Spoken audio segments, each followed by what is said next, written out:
আবৃত্তি করছি কবি সঙ্গীতা ইয়াসমিনের পদ্দেশী কবিতাটি।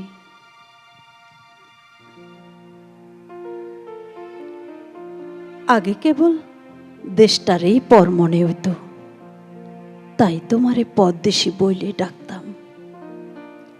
নিজের মানুষটাই যখন পর হইয়া যায়, তখন তারে কি আর নতুন কোনো নামে ডাকা যায়?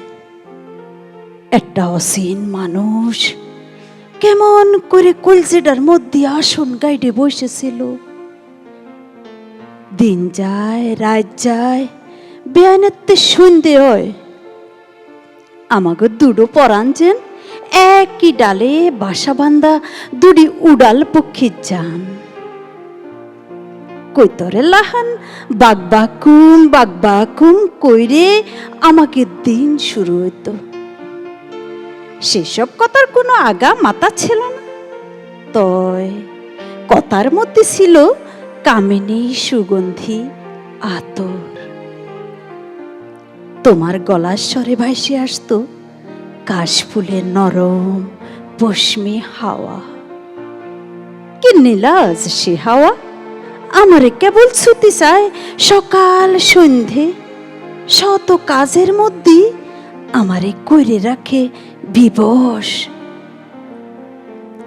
শেওলা জমা দিঘির কালো জলের বুক চিরে একটা নীল পদ্ম ফুটেছিল।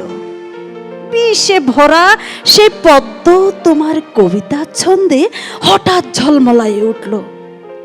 দিঘি শান্ত জলে ঢেউ উঠল, পড়া বাসিতে লাগলো সুর। সেই সুর পেয়ারা বাতাসে ভাইসে এসে আমার বুকের জানালায় ঠক ঠক করে আমার ঘুম ভাঙ্গায়। কেন সে আমার ঘুম ভাঙ্গাইল? কেন দিঘির শান্ত জলে ঢিল মাইরে আমারে জাগাইলে পদ্দেশী? পাথুরে প্রাণ দিয়ে কেন তারে জীবনের লোভ দেখাইলে? তারে চক্ষু দিলা, হাত পাও নাক কান সবই দিলা, দিতে পারলা না কেবল সে মন।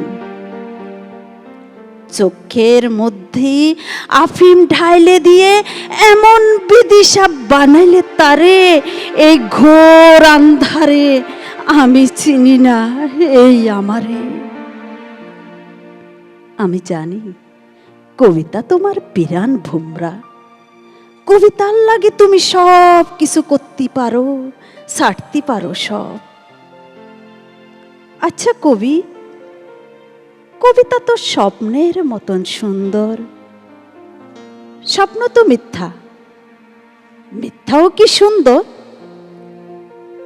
কবিতায় যা সুন্দর সেটা কেন জীবনে সুন্দর নয়? তাইলে কবি কেমনে সত্যি মানুষ হয়? জীবনের এই সন্ধ্যাবেলায় আমি বসে থাকি একজন সত্যি মানসির জন্যে। তারে খুঁজে মরি মন পিদিমের বাতি জ্বালায়ে। সত্যি মানসির সত্যি আলোয় একবার নিজের দেখতে চাই।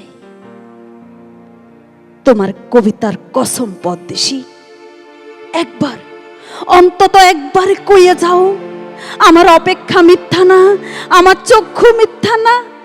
কইয়া যাও পদ্দেশী, কইয়া যাও, কইয়া যাও। ইতি কাজল লতা।